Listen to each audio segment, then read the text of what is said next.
Hello, and welcome to the Borders of Equality podcast. This is a podcast made at Leiden University where we talk about immigration, the welfare state, and inequality.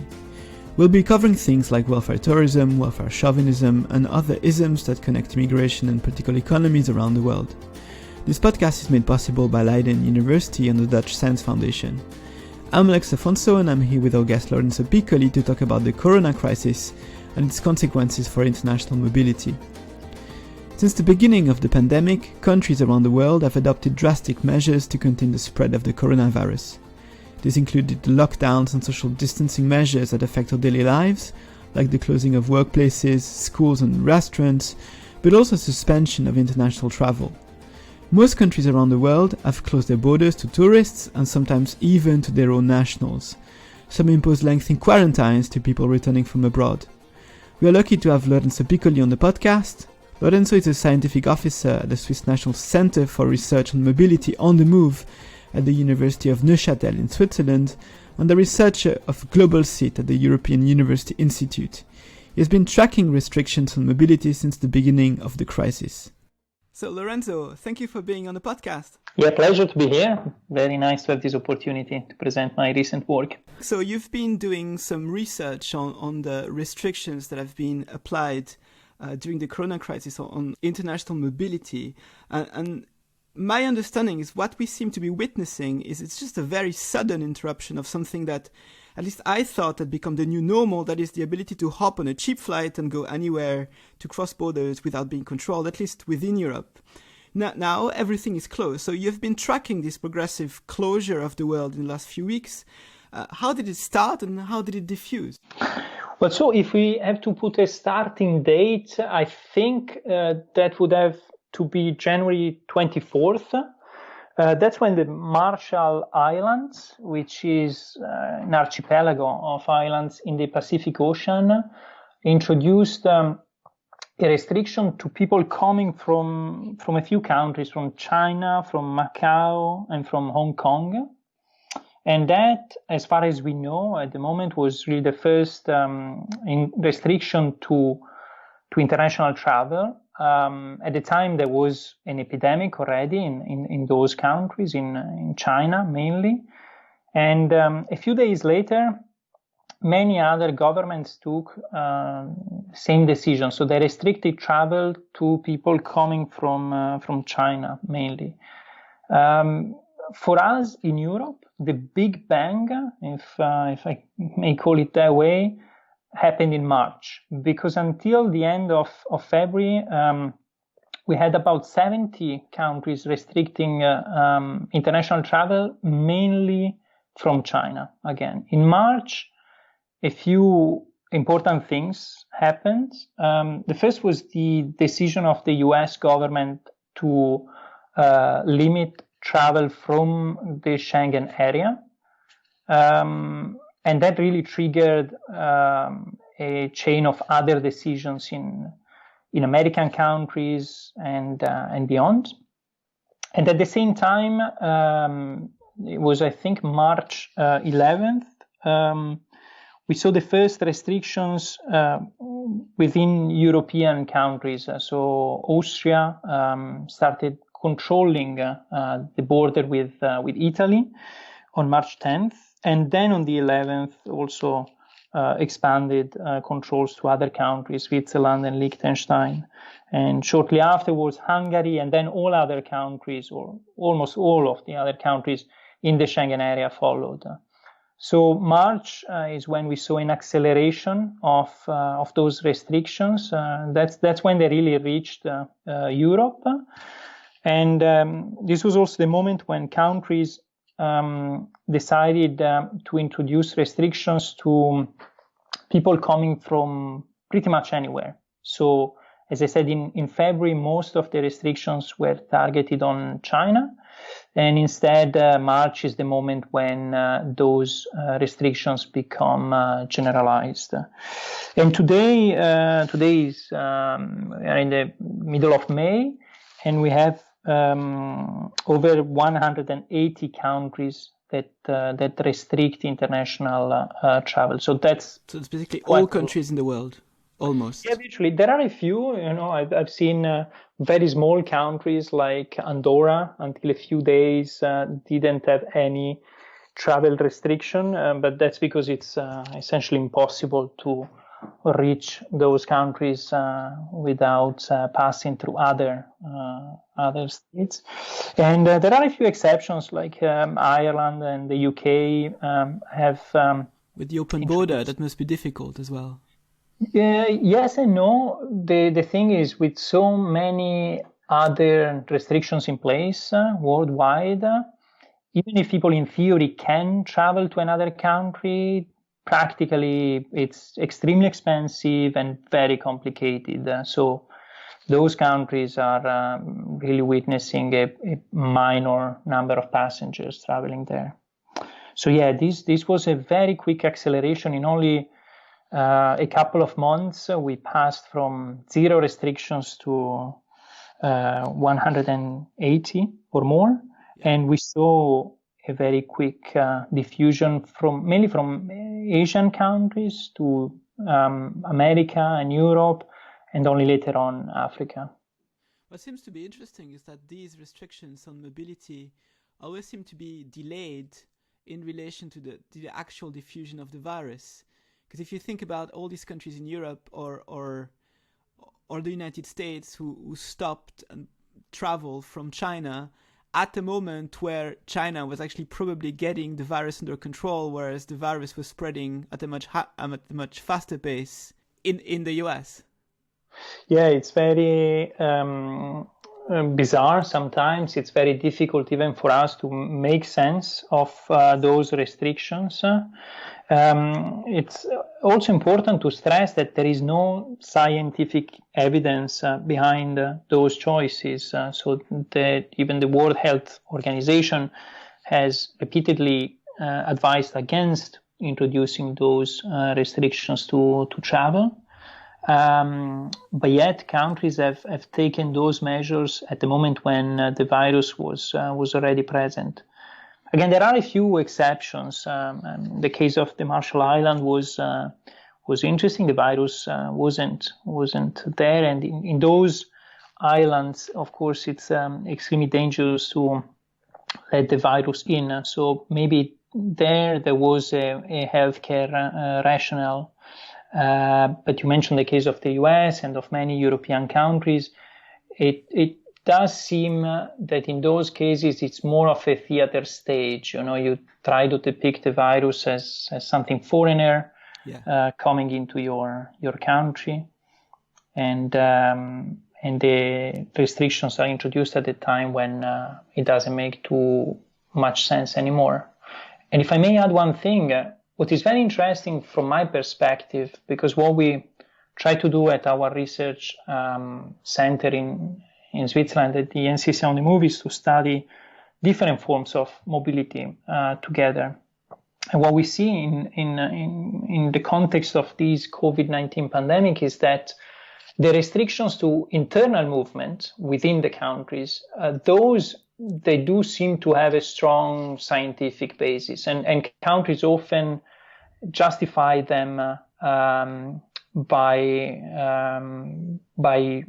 relying on scientific reports and scientific committees, right? So I'm talking about social distancing and the obligation to stay at home and those kind of things. But the restrictions to international travel instead, they have been taken without any scientific evidence and without explaining why this should make any sense from the medical perspective. Yeah. Isn't it also because international travel is much easier to, let's say, constrain and control than internal travel, because that's part of what the state is supposed to do. It's part of the remit of what it actually does, controlling immigration, whereas prohibiting people from going to the supermarket or going out of their house is not really part of the usual repertoire of states, at least nowadays. Again, yes and no. I'm not so sure. In many cases, the level of integration on the border was already pretty advanced. And you see that by trying to control certain forms of movement internationally, you can have huge consequences on the supply chain, for example. So in the last 2 months, many states were really struggling with the problem of introducing restrictions to international travel, and then realizing that those restrictions were actually really detrimental. I'm thinking of truck drivers, again, the supplies of food, but not only food. I'm thinking of seasonal workers. That's a big debate nowadays. So there, I think what we have been observing as we were constructing the data set that we used to keep track of those restrictions is that governments were really trying to adjust as time went by those restrictions, allowing certain categories of people in and excluding others. So of course we can make a few examples there. Seasonal workers is one category that initially was left out, and now many governments are trying to create channels for seasonal workers to come in.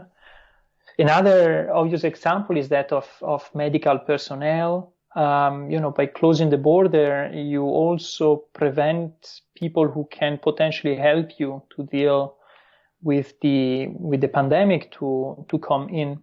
And there also there has been an opening. And another case, very important case, is that of the people who work on the border. Now you come from Switzerland originally, and I work and normally live there, even though I'm not in Switzerland now. And the case of Switzerland is interesting because there was an intense political debate about what to do with the border with Italy. Italy in March was, of course, one of the hotspots of the pandemic, and Switzerland wanted to close the border. But at the same time, a lot of people working in the healthcare sector in Switzerland, in particular in Ticino, in the canton of Ticino, which is the canton that borders the region of Lombardy, they come from Italy. I think studies show that up to 1/3 of the healthcare personnel come from Italy. So closing the border, paradoxically, would have led to a collapse of the healthcare sector in Ticino. So you do have to grant exceptions, and I think governments have been really struggling with that. I think you would have a similar proportion in Geneva also, for instance. For sure. Nurses in hospitals in Geneva are probably about half are from France as well. Yeah, exactly. In Geneva, I think we are at about 50% with a lot of people coming from France, as you say. Yeah. So indeed, you closing the border, I think you can. Some politicians in particular might want to take some pride in that, but to do it practically, it's very difficult, and that's why we speak about additional controls rather than shutting down the border altogether, because the latter is almost impossible to do, and certainly detrimental to the country as a whole. What the crisis seems to have revealed as well is the dependency of so many economic sectors on migrant workers, and you talked about seasonal workers, especially in agriculture. I don't think that many people realized that all the goods and the vegetables that they would find in their supermarkets in the UK, in Germany, their asparagus and all of that relies to a huge extent on the availability of migrant labor. And it's only when international mobility becomes more difficult that I think that people have started realizing that. Otherwise, I don't think that's really part of people's common understanding. Yes, indeed. I mean, we realize now that on so many different aspects of our life, of the world that we have constructed, we rely enormously on the movement of people. And much of this movement is international movement. So you mentioned, of course, the supply of food. But another example I have in mind is that of care workers. There were big problems in Austria and in Germany because a large amount of the people who take care of the elderly come from Eastern European countries, and in the context of the pandemic, they were stuck and they couldn't go to Austria and Germany, and so a lot of elderly people were left without assistance. So international movement there, it's clearly essential to guarantee a certain level of protection and, again, the supply of essential food. But then we also see how movement within the countries is so important. Many of us, including myself, were relying on the activity of people shipping goods. At home, I received important packages from Italy, and I'm not talking about food. You know, there is this stereotype of Italian kids receiving the pack of pasta from and their mama. Exactly. Yeah, my mama didn't send me that, but my aunt, she did send me masks, because masks were not available in France at the time in the pharmacy. Wow. So and then they were shipped at home from people initially moving across the border and then moving here in France, and there have been people receive all sorts of goods in their houses, which points, I think, to a very interesting paradox again. It's a time of paradoxes, and the paradox here is that for some people like myself, immobility is a luxury that I can afford. I can, at the time of a pandemic when it's arguably dangerous to leave the house, I have the luxury. I can stay home, work from home, receive goods from home, and I can do that because there are other people who are moving for me, and they are the ones who are exposing themselves to the virus. So that's precisely, so that connects nicely to another issue that I wanted to talk about, also that relates to your research, is the inequalities related to these restrictions on mobility. So you just mentioned that some people have the luxury to be able to work at home, and it's probably closely connected to income, for instance. People who are on lower incomes, those that work at supermarkets, do deliveries, that drive buses, they tend to be probably poorer, and also probably more likely to be immigrants. Yeah, I think there is a very interesting study by the European Commission, which was published a couple of weeks ago, where they try to evaluate. We have been speaking so much about essential workers or key workers during this pandemic, and so they try to understand who these key workers are in Europe, in the European Union. And what they find is that 13% of what we call key workers are migrants in the EU. In certain sectors, for example, if we think about cleaners or people who work in mines, the numbers go up to 1/3.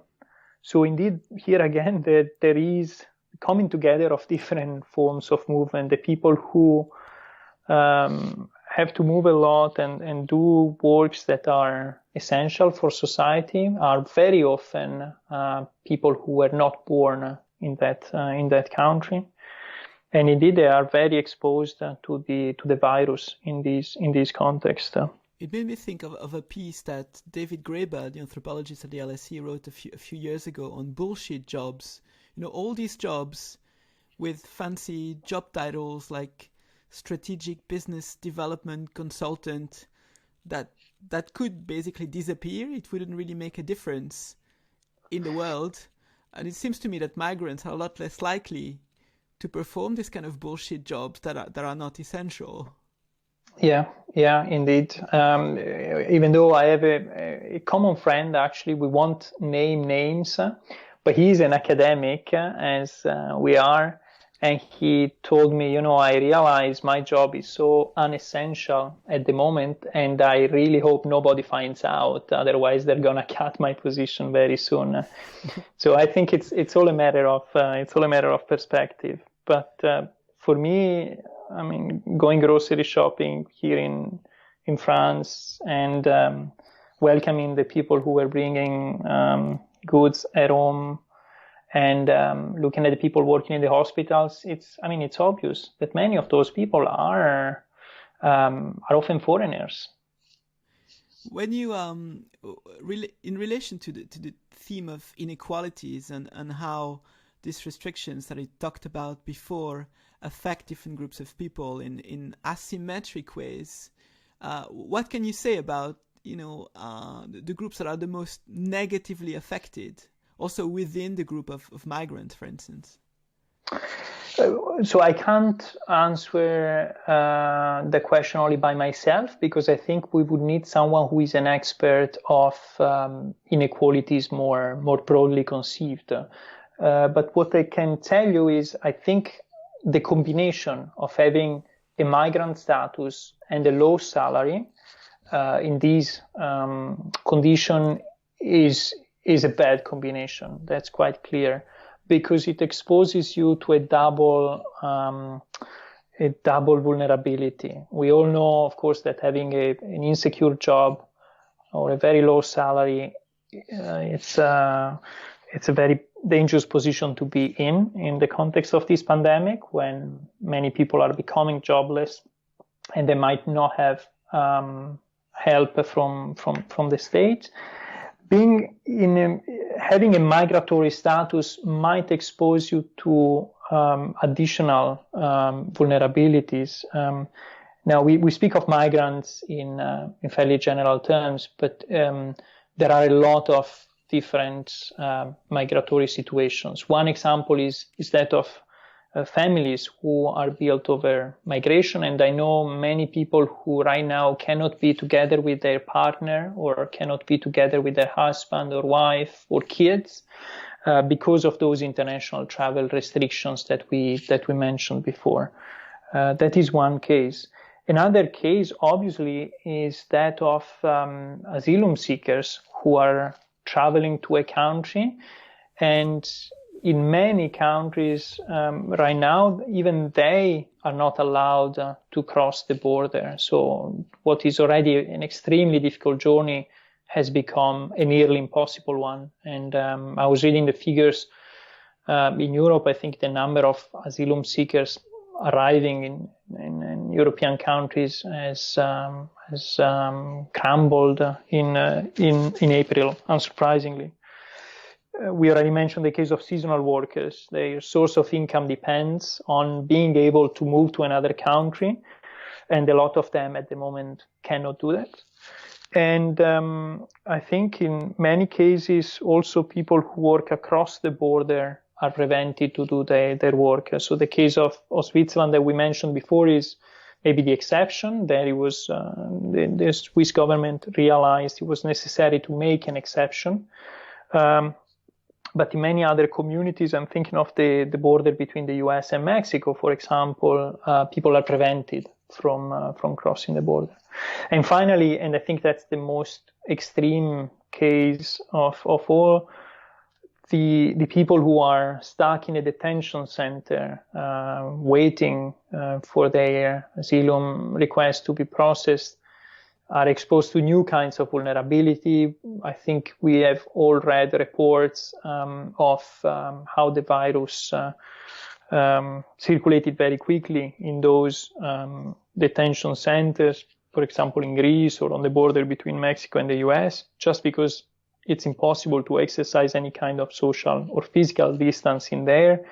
Oftentimes, people don't have clean water, they cannot wash their hands, so they are particularly exposed to inequalities that people like myself don't have to endure.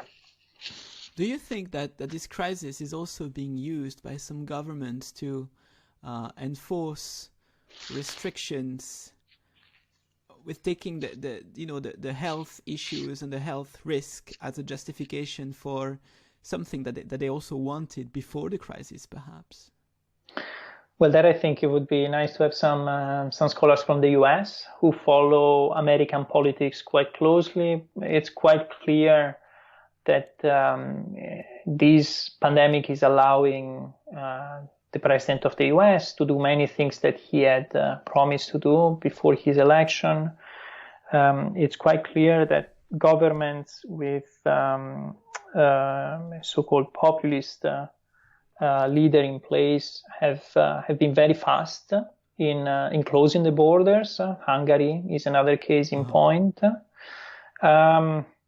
It's difficult to say how much this will really serve their agenda because, again, the economic consequences are going to be huge, and as we all know, those governments they prosper on both their agenda when it comes to migration and their economic promises. So there might be a backlash. But indeed, one thing we want to do in the future with the data set that we are building is trying to see whether there are correlations that come from example from being an authoritarian government. Our expectation would be that an authoritarian government would be much quicker in enacting travel restrictions. But also another thing we want to do is explore whether there is an endurance of certain colonial ties. This stems, if you want, from the case of Australia. Australia is a very interesting case because the government introduced travel restrictions to China initially in the month of March, but it did not introduce restrictions against the UK or the US when the number of cases was quickly on the rise in those two countries. And those restrictions only arrived much later at the time when pretty much all other countries had already introduced blank travel bans. So this is just an intuition. But as we were saying at the beginning of our discussion, we expect travel restrictions to be only rarely correlated to healthcare reasons and to be driven very often by other political factors. Do you think there is any, let's say, overall logic to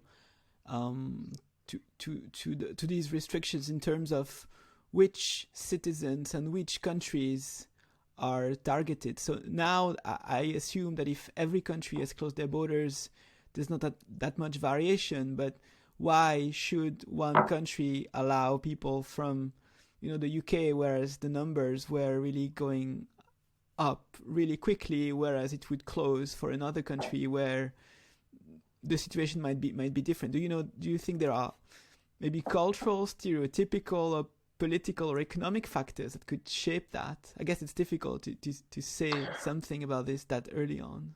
Yeah, this is speculation, of course. What I find very peculiar is that we do in our data set, we have an automatic ranking of the countries that are most affected by those restrictions. So which countries have the highest number of restrictions in place against them.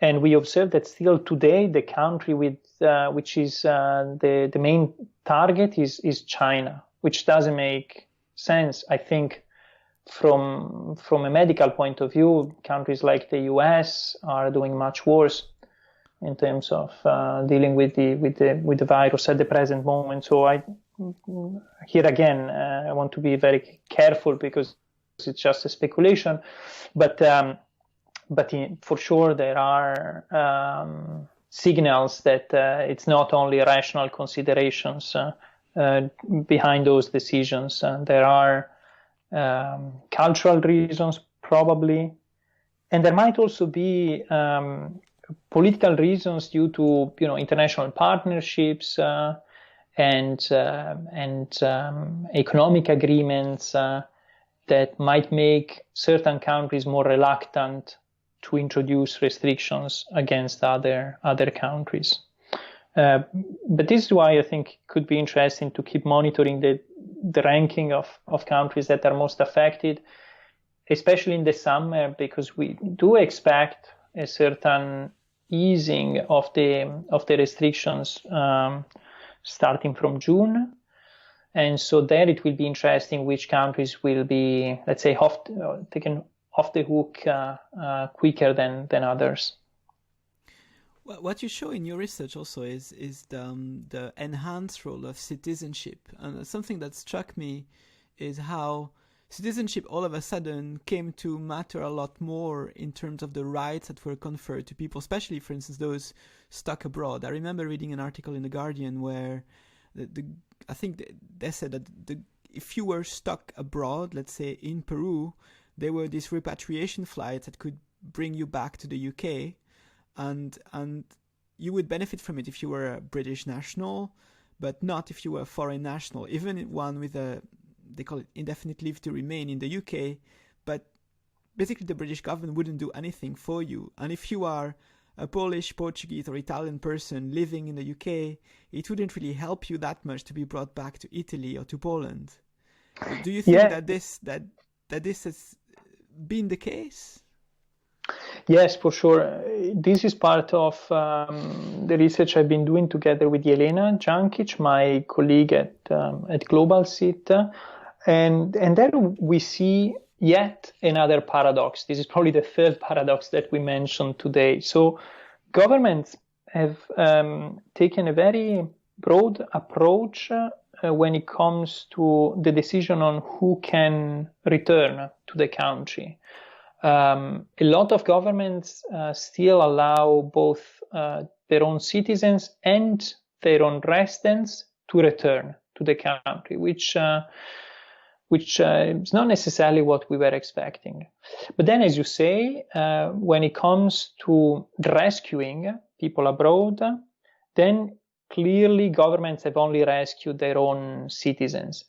And this is probably the biggest repatriation operation in the recent history. In Europe, only more than 500,000 people have been repatriated mainly from Asia and from the Americas. Wow. So it's huge numbers, and people might take this lightly, but it's more than Dunkirk. Yeah, it's in many ways this pandemic is bigger than a war. So this was a massive operation and an extremely expensive one, right? Because to bring a person back home entails a series of action. You need to mobilize your own embassy. You need to coordinate with the local institutions, and you need to organize medical support.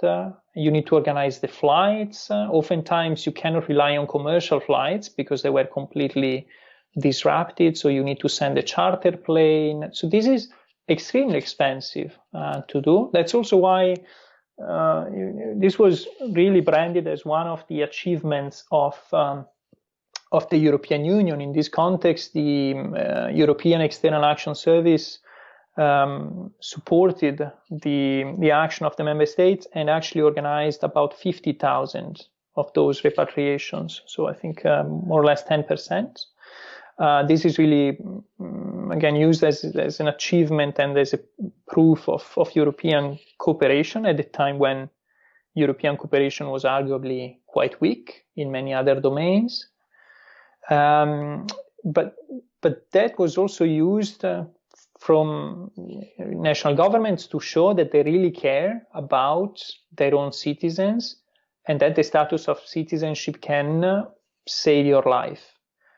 To what extent, I'm not sure, because again, we see some paradoxical development of families who were rescued from China in February and brought back to, let's say, the United States, for example.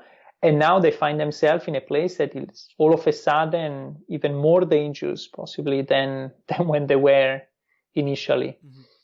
So this is, again, a very symbolic operation that states have been performing. But it's paradoxical because, again, it's not only citizens who are allowed to travel back. And in a few countries, the public measures that are taken inside the country do not only target citizens. So I would be a bit reluctant to say that in this context, it is only the status of citizenship that makes a difference. That is really up to the governments to decide. And we see that some governments are indeed prioritizing their own citizens and others are not. So what you show in one of your pieces related to this project is how certain countries, I think you mentioned the US and Australia, that the measures that have been taken to let's say compensate the economic effects of the lockdown, so these wage protection programs and measures to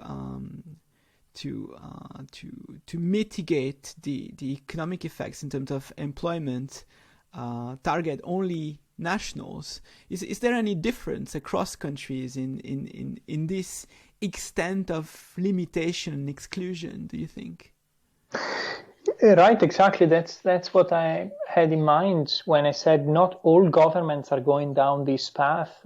In Europe, we spoke a lot on the newspapers about the case of Portugal. Yeah. Portugal, about a month ago, decided to grant the status of regular migrant to a lot of people who had just filled in their registration, so they had to still go through the process. This is actually a case that stands a little bit in opposition to the US and Australia, because thanks to this measure, a lot of migrants in Portugal have access to public health care and to social welfare. But the actual number of people who can benefit from that measure is relatively small. Mm-hmm. Estimations say that it's actually only 1/4 of migrants who are still in a precarious position. Another example, maybe a better one, is the case of Ireland. The government of Ireland decided to extend certain welfare measure and public health to all people in the territory, regardless of their status. So potentially even irregular migrants can apply for social support. And this really shows, consideration for other statuses than only for citizenship. In many European countries, access to public health is already expanded to cover also irregular migrants and stateless people. But in some countries it's not. And one really has to wonder, that's the case of Sweden, for example, one really has to wonder what happens there if those people get sick and cannot go to the hospital. This is of course for irregular migrants themselves, but it's also, in a situation like this, a huge risk for the whole of the population. So certain countries again are facilitating access to public healthcare, and others aren't. And this is really a fundamental difference, I think, in the way you deal with this pandemic. It's also what came to my mind, in the sense that you could understand these movements to extend protection, especially in terms of healthcare, to migrants as a generous kind of movement, but you could also understand it as a purely self-interested policy, in the sense that you don't really have an interest in the disease spreading through uninsured populations, which is a big problem in the US, for instance.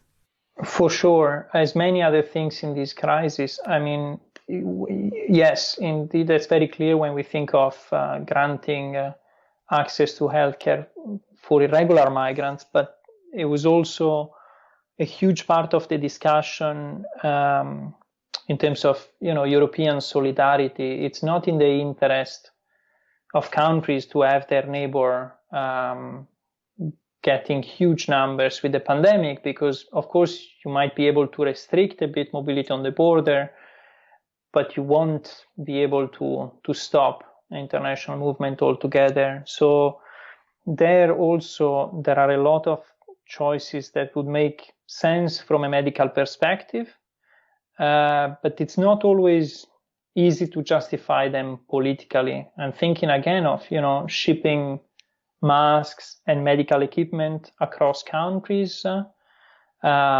Is yet another form of movement. It would have been very beneficial for countries to do that and very rational, but there were strong resistances against that.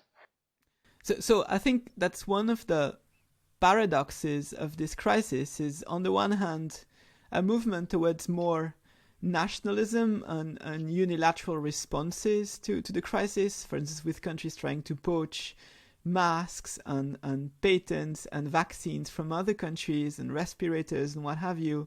On the other hand, also maybe a greater understanding of the interdependence between countries, because if you are Switzerland, you don't have an interest in the disease spreading widely in Italy and France. Yeah, I mean, it might sound a bit of a cliche, but this crisis, this situation really shows how much we are in this together, and we need to rely on other countries and on people outside of our borders. You make the example of Switzerland. That's, it's a long discussion in our field of study. Smaller countries have a much greater dependency on what is going on outside of their borders. But then again, I think also for huge countries like Canada, the US, or Russia, coordination with other partners abroad is extremely important. And again, reliance on people who come to take the crops from your fields from other countries, to bring certain forms of medical equipment that you may not have, who bring in medical expertise, for example, and who bring in certain kinds of food that you don't have, are extremely important. And yes, indeed, it's an opportunity to see those things. But at the same time, it's also, and we are seeing that, it's very obvious what I'm going to say, it's an opportunity for populist governments to advance their agenda and speak about the foreign threat. So as always, we have those two tendencies that go hand in hand. And I think it's really important that people make a rational case and show what we gain and what we lose from every choice that we make. Thank you very much, Lorenzo. I think that's a good way to end the podcast. We can repeat where you can be found. You can be found on Twitter at Piccoli Meister. Yes, as I said today, that's an account that I opened a long time ago, so I feel a bit ashamed of the way it sounds, but that is my Twitter account. And then people can also find me on the websites of the two research centers where I work. So one is the NCCR on the Move, which is a Swiss project on migration and mobility, and which we find very topical at the moment, of course. And the other one is GLOBALCIT at the European University Institute in Florence. And the work that I presented today would not have been possible without my colleagues and partners working there. Thank you very much, Lorenzo. Thanks, Alex.